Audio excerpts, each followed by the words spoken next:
This is In Their Closet Podcast. Shawntell McWilliams is a managing partner of Trez Bistro and Wine Bar, a boutique art and wine bistro specializing in unique wines, specialty cocktails, and exquisite gourmet Southern cuisine with a philanthropic focus. Trez's concept is intentional and a catalyst for the community with unique collaborations and partnerships. Shawntell believes in providing a platform for individual companies and nonprofit organizations that serve the community, as well as fostering small business relationships. Under her leadership, Trez was voted the #1 wine bar in Houston by the Houston Chronicle in 2021. Shawntell is a proud 10-year breast cancer survivor and was diagnosed with stage 3B triple positive and HER2 positive breast cancer at 38 years old. Through this life-changing journey, Shawntell discovered her purpose and has worked enthusiastically in the community, chairing numerous fundraisers for nonprofit organizations, raising millions of dollars. She has chaired the National Kidney Foundation Luncheon and Fashion Show, Men of Style Gala benefiting Texas Children's Hospital, Sisters Network Pink Angel Luncheon, Greater Houston Women Chamber of Commerce Steam Luncheon and Style Show, the Links Incorporated Tea and Fashion Show, Child Care Council of Greater Houston Luncheon, the Fifth Ward Enrichment. I can keep going. There is so much here. But you know what? This fall, she will chair Perfect Connection Autism Awareness biannual gala that will assist in funding STEM programs for children on the autism spectrum. Thank you so much for joining us today. I recently was a part of the autism with your sister. Yes.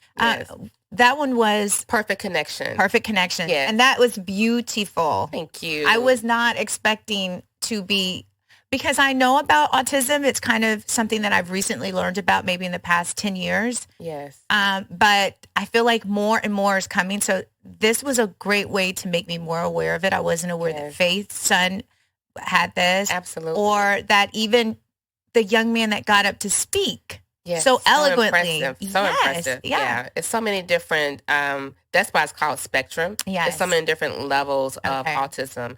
And the gala purpose was to do just that, was to expose people to autism and the everyday life of what that is like and the spectrum of that. Okay. So it's very important for our communities to be more exposed about it. Yeah. It's 3 times more prevalent in young Black boys to get autism than any other race. Why is it so prevalent in the Black boys? I really don't know. And I think it should be some more detailed research done about that. Yes. So being an advocate for that can really promote us to find out more answers like that.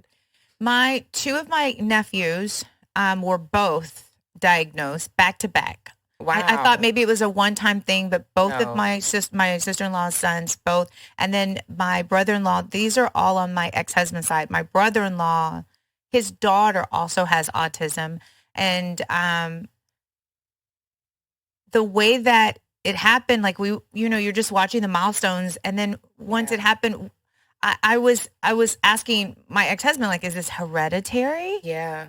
Yeah. Do we know how this, because I've seen celebrities come out and speak and say, like, don't let your children get the vaccinations or don't let them have Tylenol. There's all these different theories. Do we have a direct link yet? No, so many different theories, but I think just really being aware of when you're pregnant and when you're, bearing a child and that sort of thing, just being very aware of your health is very important. But just like yourself, look at the milestones. Early intervention is important. A lot of times in our communities, we will ignore the signs. We'll say, oh, boys speak later in life, so it's not a big deal that he can't speak right now.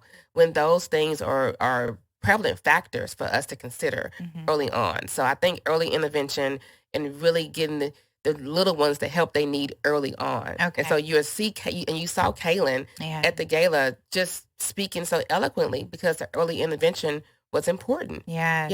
Yeah. I am like a humanitarian at heart. Like my father was a pastor, and I was telling you that earlier. My father was involved in the community because of his leadership as a minister. And so that gave us the opportunity as kids really early to be out there. So that's just I feel like that's part of who I am. So seeing you and your sister put together this beautiful gala, I was touched. But also, this affects so many children. And this is something that I'm not having any more kids, but I have a grandson. And as soon as he was born, I started to make myself aware of these things. And it's because of people like you who have bought this to me. I didn't have to go out of my way to find it. It's just becoming more and more regular every day. Like, this is something that you should be aware of. Absolutely. We're now in October, and I wanted to talk to you specifically because of something that's very dear to me. It is Breast Cancer Awareness Month. And I was just casually talking to you. You made a post about you're a 10-year survivor. And I am blown away by your story, and I'd love to share it today on my podcast. You said that you had just got married when you found out. I did. I had just moved to Houston, and then I got married 2 months later. And the thing is, when I first moved to Houston and how I found my tumor, was a very self-aware way. Okay. I was putting on lotion one day, and I felt a lump. And it was huge. Oh, my goodness. And it was on my breast wall. It wasn't on my breast. It was here. Okay. And I said, what is that? It's like it popped out the blue. Oh, my goodness. And so immediately I said I have breast cancer because it was always my worst fear. Oh, my goodness. It was the worst fear I ever had. Like, I could not stand Breast Cancer Awareness Month. Oh. I would feel so much anxiety, and I never knew why. I just didn't want to even deal with the month of October because I felt like deep down inside I was going to be one of those people that got breast cancer. It was my worst fear. Wow. And so when that happened, I said, I have breast cancer. Oh. What else is it? But I ignored it, right? I ignored it for 2 weeks, and I went through with my wedding, got married, and during this whole process, I knew I had it in deep down inside. Oh, my God. So my parents came in town. I had a post-wedding party. You know, I love to have parties. I had a post-wedding party at Hotel Zaza, and my mom is a nurse. And I said, Mom, feel this. And she said, oh, that's probably from you drinking coffee all the time. You stop drinking all that Starbucks. Yes, because we do hear that a lot with our breasts. Yes. Okay. And so my sister worked at MD Anderson. And I said, hey, feel this. She said, well, let me get you in and get a mammogram, and then we can go have lunch. And I said, oh, that'd be cute. Let's definitely do that. So I went to MD Anderson. I got the mammogram, and that's the day it changed my life. It was July 17th, 2012. I was diagnosed with stage 3B breast cancer on that day. Immediately. And they went into, MD Anderson is so amazing. After the biopsy, they went straight into, okay, let's go into a treatment plan. So I met with all these different doctors, and I was in a state of shock. Yes. You know, the doctor came and told me, she was an African-American female, and she came and told me what happened, and I just fell to my knees. And I said, I do not want chemotherapy. Oh, my. She said, if you don't have chemotherapy, you will die in 6 months. I said, so be it. Oh, my goodness. I did not want chemotherapy. I did not want to go through I just didn't want to go through it. I felt like, okay, if this is my path, this is just my path. Yeah. So my husband and my family at the time just, allowed me to feel that way. But they went into a deep, deep prayer. Like, it was prayer warriors like I'd never seen in my life. Yes. And so and my husband said, will you please just go through the treatment for us? My mom, my dad, just go through the first treatment just for us. And I am a servant. Yeah. So of course I would do it for you. Yeah. Right? I'm not going to do it for me. I'm going to do it for you. Which is a double-headed sword, but that's how I am. So I never forget the first day of chemotherapy. My best friends from Louisiana came down. My mom came down because they live in Louisiana. And it was just a day of not knowing what to expect. And so when I went to that first chemotherapy treatment, I was just full of anxiety and really, really in a dark, deep depression, right? Because I didn't know how you're going to respond. Nobody ever talks about what's going to happen on the first day of chemotherapy. No one goes through the steps with you. A doctor may, but an individual who's gone through it, they don't talk about those things. And so I never knew. I just assumed I was going to die anyway because I never heard how you not die, right? And so that first treatment, it was very traumatic. I didn't want to get out the car. They had to drag me in the hospital. It was a space that you would never think that I would be in. Wow. And I went through the first treatment, and my mom said, see, you're okay, right? And I said, yeah, I guess so. I just was in a very different space. Um, but my sister created this website called Karen Bridge. And Karen Bridge allowed people to communicate with you via email. And you can post updates. So I didn't want to talk to anyone. Everyone was calling, what happened, how this happened. She just moved here. I had already started my little networks of networking with people and my sorority sisters. It was a big moment where people wanted to know what happened. And I just could not communicate. And everybody wants you to talk to them and figure out what's going on. Right. Everyone knows someone who went through breast cancer, so they want to also have you to communicate with that person. I don't want to talk. I really don't. So she created this website, and people were able to communicate with me through the website, and I would be able to see these different encouraging posts. Like, we're praying for you. We love you. All of my students, I worked in higher education for 15 years. So all the students that I taught and mentored began to communicate with me. And through that and through prayer, one day I woke up and I was just different. And I said, you know what? I'm just going to fight this. Let me get my booklet out. I had a book on how you need to eat and drink water so many times a day. So I began to follow the exact plan of the doctors. And I began to wear my heels to chemotherapy. I shaved my head and got my Beyonce wig. And so that was the first time I ever knew about wigs being glued on, right? And so I just began to be different. And ever since then, I've been different. If it was not for my family and my friends really praying me to life, I would not be here. And my spiritual component, I grew up in the church. But my relationship with God became different through this journey because you have no choice. When you're stripped to your core, it is Him speaking to you, basically saying, hey, you are going in a different direction. And I didn't like that direction. So let me kind of strip you down so I can really get you together. So through that, I discovered my purpose for breast cancer advocacy, just serving people, just really understanding my life is not my life. Sometimes we get caught up into, doing the things we want to do every day, going to dinner, doing the very things that only you want to do. And you don't realize that you have a whole life to serve people.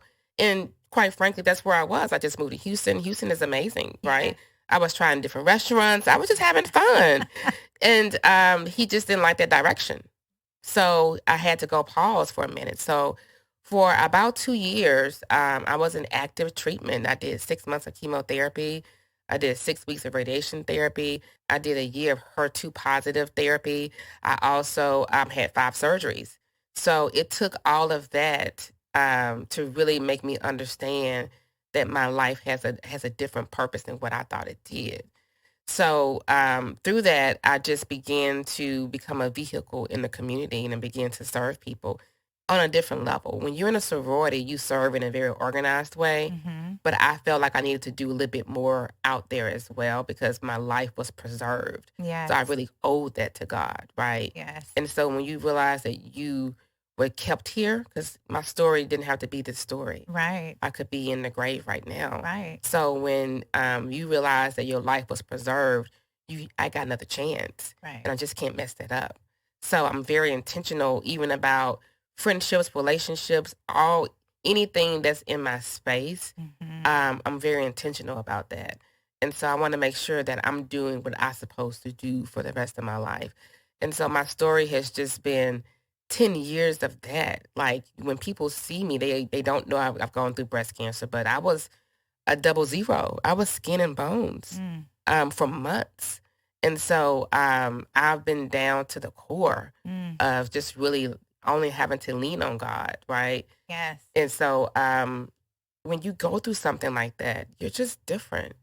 And so what's important to other people is just not important to me. Right? I've definitely heard people say, like, after going through something like that, the little things don't get to you that used to bother you. Yeah, it's not the same. And then I find myself, sometimes when you go through it, and I'm still going through it, a day doesn't go by that I don't think about what I've gone through. And it fuels me every day to try to be better and very intentional. Some days I fall short. Some days I get, caught up into not trusting, and I always say, I went through something like that. I can go through really anything. Yeah. And so the anxiety is always there for me. And so the mental health component, no one talks about. Yeah. So going to therapy and really talking through how that's affecting you every day is important. I want to talk about that for a few minutes.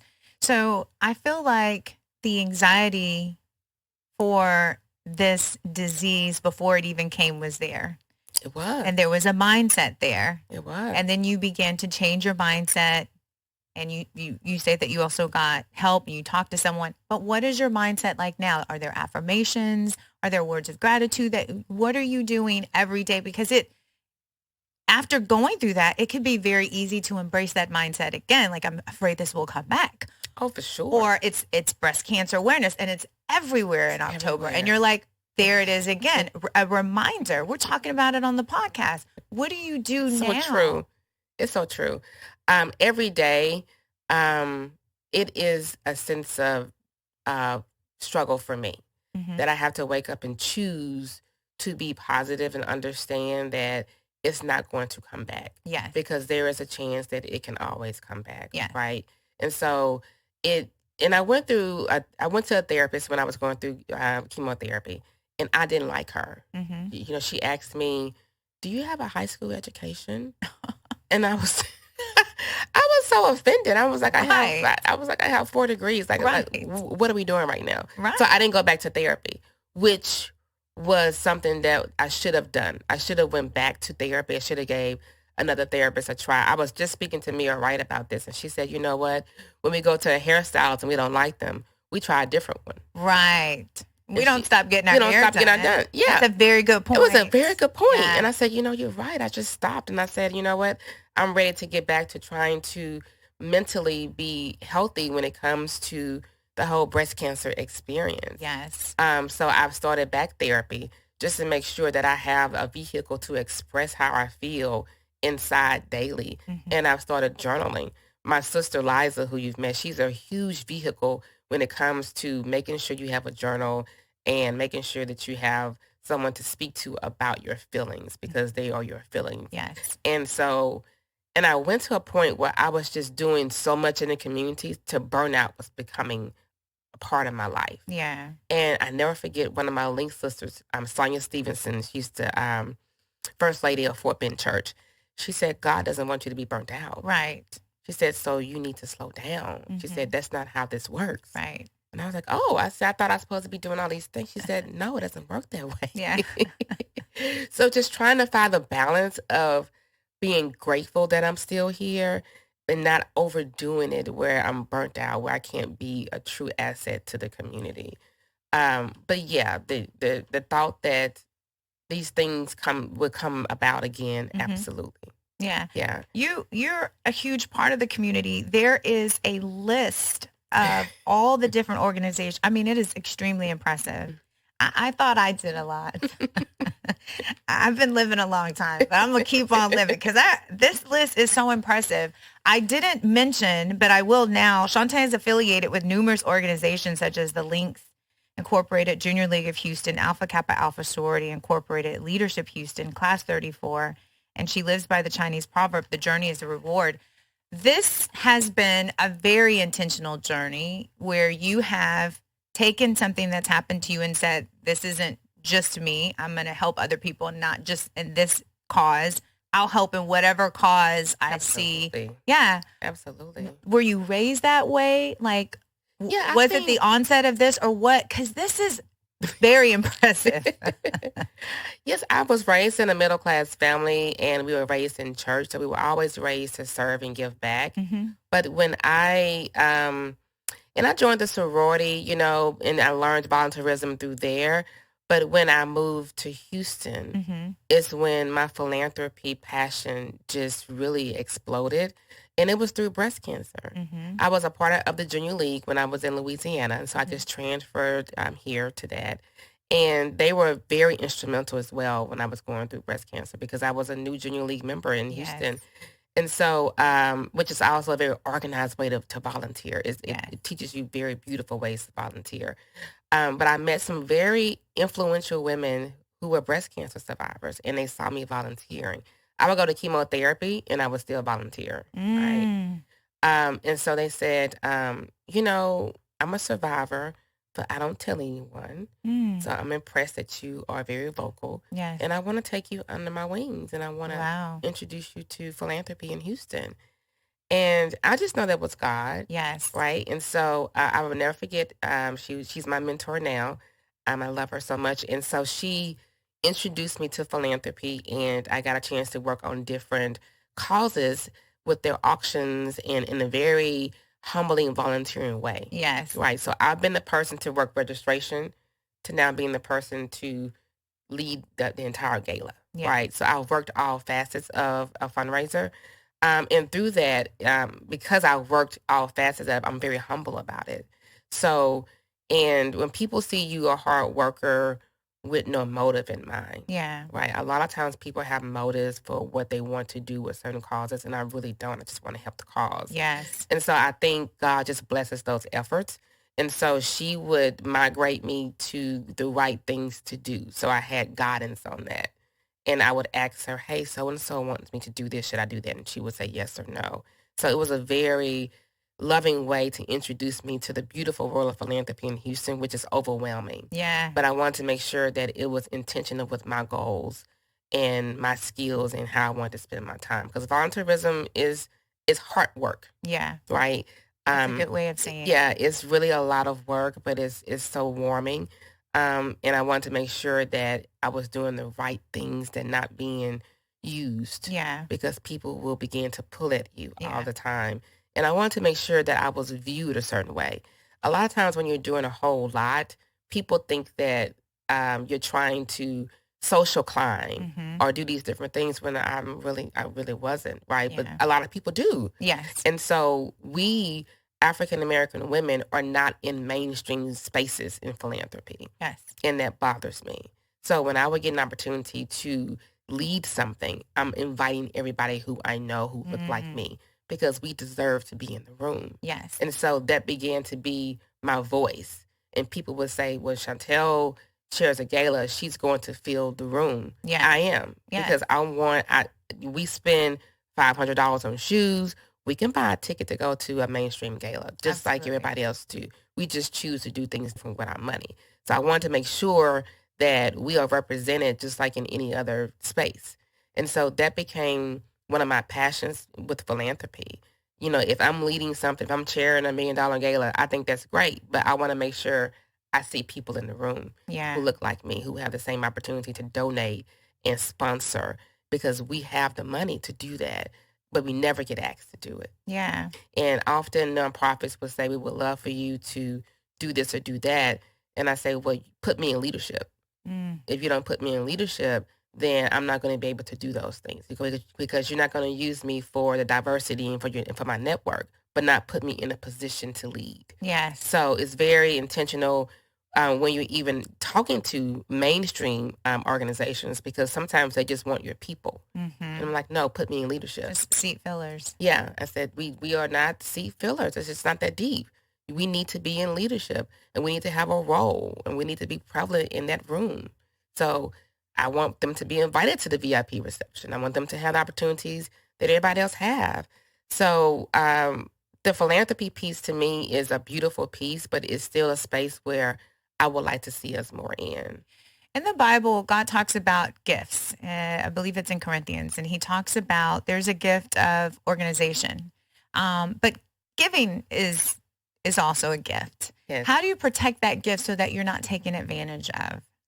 You know, you really have to, first of all, pray for discernment to make sure that this is what you should be sponsoring or donating to. And what is your passion? Like, what speaks to your passion, and having a budget and saying, so this year I want to spend $2,000 on philanthropy. And so you make sure that what you do is aligned, and speaking to someone who is already in the community, and so they can help guide you on that, because you'll look up and you're donating to a whole lot of stuff. Yes. That you're really not passionate about. You just really want to help. Right. So sometimes you can just say, I don't mind helping, volunteer or helping to be in the space. My budget is very intentional right now, so I can't donate right now, or I can't buy a ticket right now, but I don't mind spreading the word for you, putting it on my social media. There are so many other ways that you can give back without always using your personal resources to do that. And it's still giving. And I think sometimes that's the big picture that we miss. I love that. Yeah. I love that there are other ways that we can do it. And some of the ways that you mentioned are like telling people about it, sharing it, resharing it, volunteering. Because when it comes to me, there are some things that, okay, I may not be able to pay for this type of ticket, but I'll give my time. Oh, for sure. Or, I'll volunteer first thing in the morning, pass out whatever. It's been an honor for me to participate in all these different organizations that have been brought my way. But something that you said, I thought about it when you were saying it. You said that she didn't share that she was a survivor. And I'm very intentional about when people come on the show, I like to ask them, like, is there something that you want to talk about, or is there something that you don't want to talk about? Because I know sometimes when you get past something, you don't want to keep talking about it again. Oh, yeah. Do you think that you'll come to a point where this is no longer a topic that you share? Never. Okay. Never. I think breast cancer saved my life. Yes. And so if it was not for breast cancer, I probably would be on a path that I shouldn't be on. And I never forget, I went to this luncheon, and it was this very affluent woman in Houston, and she had breast cancer. I knew she had breast cancer, so I was so excited because I feel like breast cancer survivors, we have our own sorority, right? So I said, hey, my name is Shawntell. I just wanted to meet you personally. We both are survivors. And she said, yes, I went through that. And I was like, oh my God. Wow. And I was just like, well, what does that mean? Like, you don't want to say the word. And she said, well, I'm a thriver. Oh, I think that's great. Yeah. But we both went through the same thing, right? Whether it's thriver or survivor, it's still a connection that I thought we can instantly have. Yeah. But I was much more open than she was. Yeah. She was of a different age range. And what I have noticed is when people are more seasoned, they do not, it's a sense of, how you grew up with your parents and they said, you don't talk your business, you don't let people know what's going on with you. That's the mindset a lot of people have when they're in a certain age group. So they're not as open about their journeys, which is disappointing because that can really help. Yeah. It can really help. And I'll never forget, Karen Jackson, she's the founder and CEO of Sisters Network. And she is a 4 times breast cancer survivor. And she talks about that all the time. Yes. And she was a part of my journey. Like, she was a person who I would talk to all the time. And she really helped me understand different things that I should and shouldn't be doing. But the fact that she is of that age range, but was very open about her journey, was very refreshing for me. And so I just wish we more would be open about that because, it really helps another person. Yeah. Somebody else needs to hear what I'm saying. So basically, when you feel something on your body and you know that it's not normal, right, you need to go to the doctor. Right. Because if I had ignored it, I would not be here. It was already stage 3B after just 30 days. Why? What was it? Hereditary? Like what? I have no family history. Wow. I am the family history now. Wow. So I don't want to have that kind of legacy, but wow. But I'm the first person in my family to have breast cancer. When I was 19 years old, I had a child and I breastfed my son. That's what they taught us in school, to breastfeed. And I was a teenager, so I was lazy, and you're supposed to, take turns with your breast. Okay. I just used one breast all the time, and eventually when I stopped breastfeeding, my breast dried up, and I felt a lump in my breast. I went to my gynecologist, and they were like, you're 20 years old, you're fine, but we're going to send you here. So I ended up going to taking a few steps, and they finally gave me a mammogram. And they asked me a bunch of questions, and they decided that it wasn't harmful and that I would be fine, but I would have to remove it one day. And this is the 90s. And they said, your breasts are so small that if we remove the mass, there'll be an indention in your breast. You'll have to replace it. You'll have to have breast reconstructive surgery. But this is the 90s. I mean, weaves are like taboo. They talk about weaves and rap songs. So implants, I was just like, I will never get married. What guy will be with a girl with fake breast? But eventually I met the guy that I would marry, and we were together, and he said, you know, he called me the next morning, and he said, I left my credit card under your pillow. Go get your breasts fixed. Like, he didn't understand how it worked. But I mean, like, for me, I was just like, this is the guy that I'm going to marry, because he knew there's going to be something foreign in here, but it's going to be to help me. But I remember since then, I've talked to many people, because people will ask me, you know, like, your breasts are perfect. I don't mind sharing my story, because I had to have something to help me and help my breast. But I went through so many steps to make sure that, you know, I didn't have, you know, the tumor was decided it was benign. But I remember going through all that, praying, like, what if it is? And I was so young. Nobody around me knew what was going on. It hadn't happened. And they kept saying, you don't even fit in the statistics. You're fine. Like this, that, and the other. And then fast forward to 2015, one of my girlfriends moves to Houston, and she has friends that come, and she says, Lisa, I know that you know a lot of people here. I want to introduce you to a girlfriend of mine. She's 25 years old. Can she hang out with you and your friends? Sure, yes. A couple months go by, and she calls me from the hospital. She says, Miss Lisa, I'm going in the hospital. I want you to pray for me. I said, okay, sure. What's going on? She says, there's blood and pus coming out of my nipple. And I'm like, what? She says, yeah, it's been happening for a few months, but I'm here at the hospital.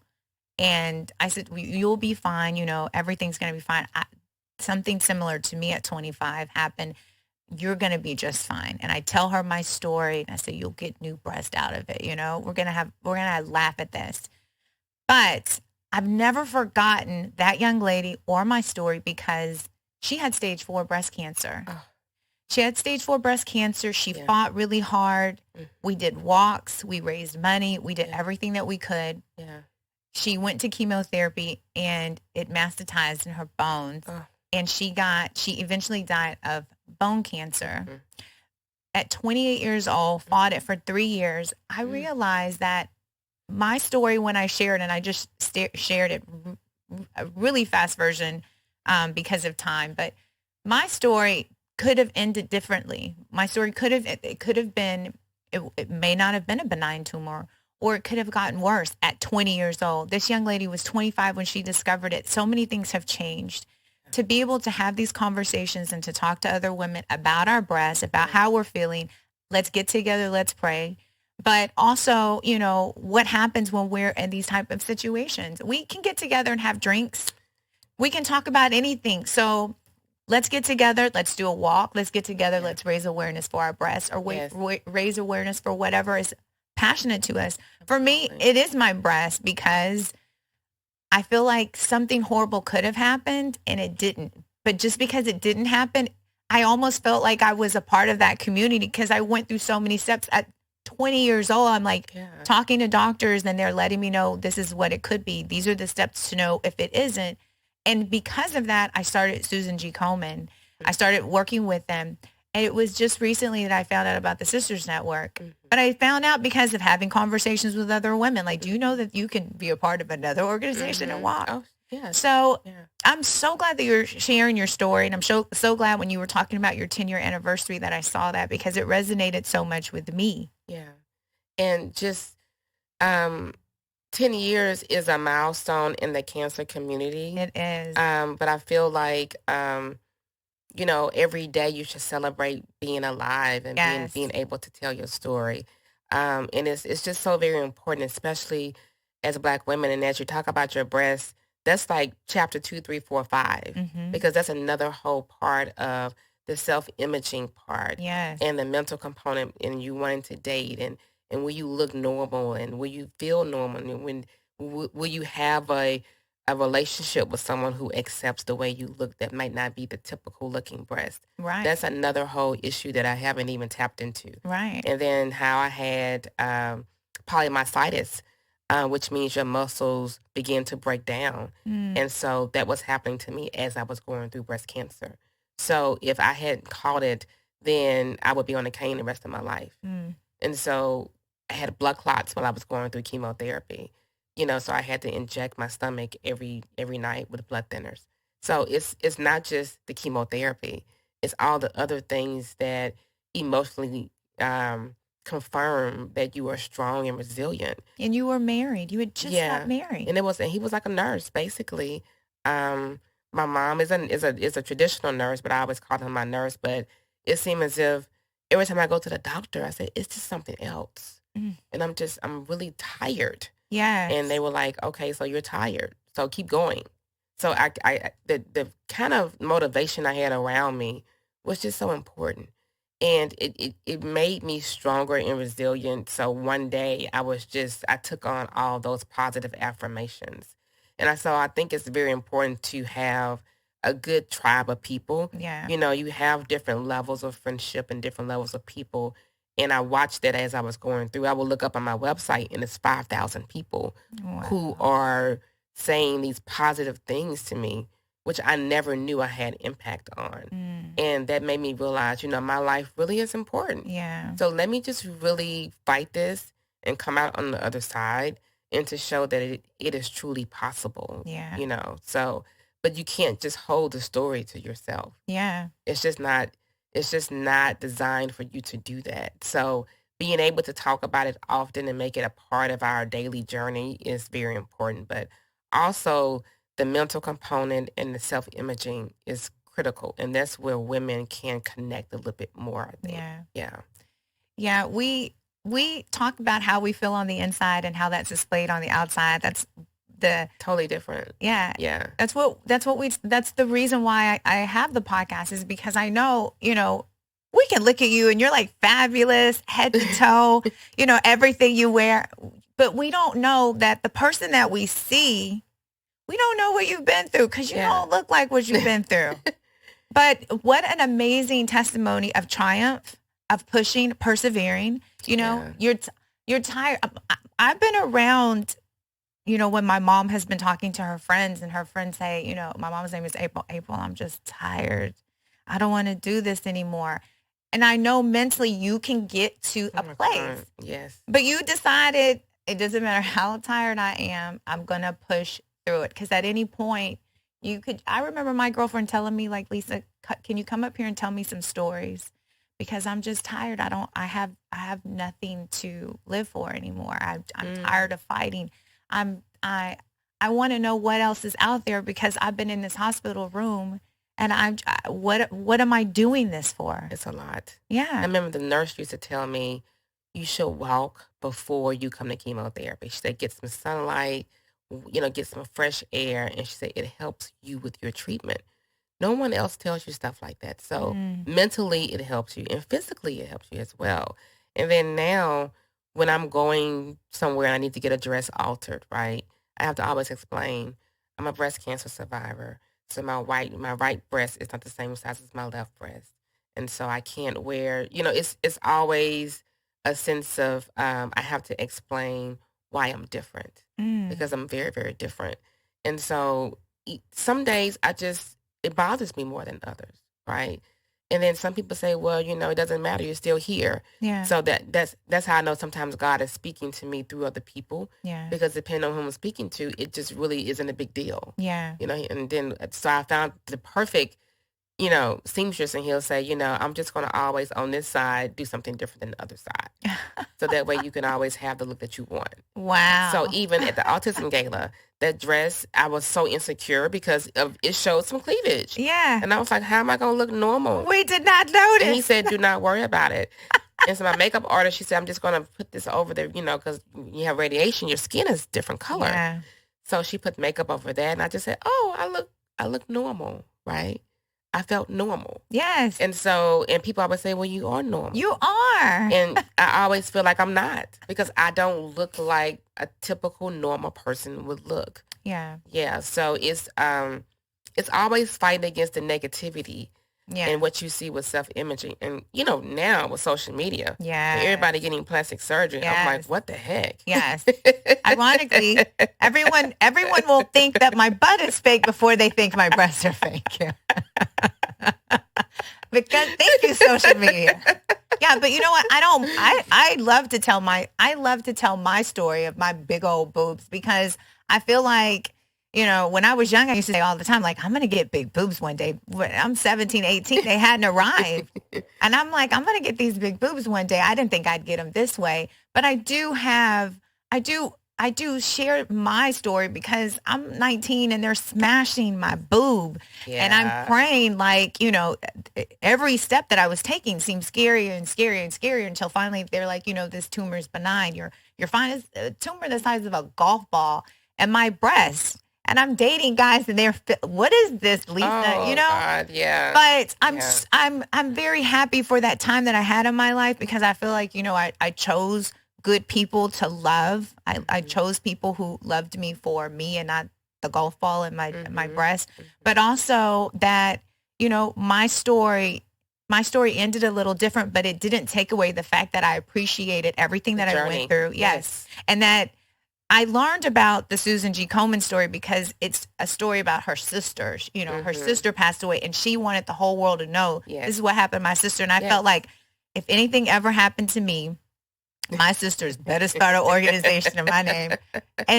But just not that, like, I've had friends who have gone through it. When you're walking to encourage those people. You're also being encouraged because these are survivors. These are people who have fought some of the toughest battles that we may never know. No. It's encouraging. I feel like I'm around superheroes. Yeah. When I do that walk every year, I feel like I'm around people who have gone through something I've never gone, just to be next to me, just to get a little of that on me, And your story today is getting some of that on me.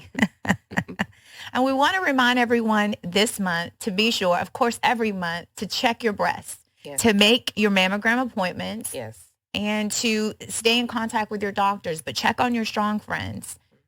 Check on your friends who are going through whatever it is, whether they're talking about it publicly or privately. Send encouraging messages. Send your manifestations. Do your affirmations of gratitude every day. Stay prayed up. How can we stay in contact with you? How can we support you? How can we be a part of what you're doing? Well, of course, on social media, my Instagram name is Shawntell.McWilliams. Mm-hmm. It's just my name, which is, and so also my Facebook is the same. And on there, I post often what I'm doing, what I'm involved with, and how you can support not only breast cancer organizations, but other organizations where women need help, need a lending hand. And so it's important for us to not only stay concentrated in one cause, but to make sure we spread our servant heart around our community. That's what's really important. Yes. Yes. Do you not? I mean, like, Shawntell has an S on her chest. I joined the Junior League of the Woodlands because when I was in college, I was a full-time student, full-time mom, a full-time everything. I didn't get a chance to be a part of any other organizations. Yeah. So I joined the Junior League, and that, these were women who were married and teachers, and that was like the first step of helping me learn organization. Yeah. Working with a diverse group of women in all capacities of an organization. Yes. So I love to be a part of, I'm happy to be a part of organizations, but I'm happy to be supporting you, a Black woman, because there's not many organizations that I am a part of that Shawntell, that I haven't seen Shawntell a part of. I'll be flipping through a magazine. This woman is everywhere. I do know your purpose, and I'm so glad that you're living your God-given purpose. And I'm so glad that God has you here, still continuing to do that. Yes. And I thank you for sharing your testimony with us today. Absolutely. Thank you for having me. Absolutely. Thanks, you guys, for joining us on In Their Closet. And we'll see you again in 2 weeks.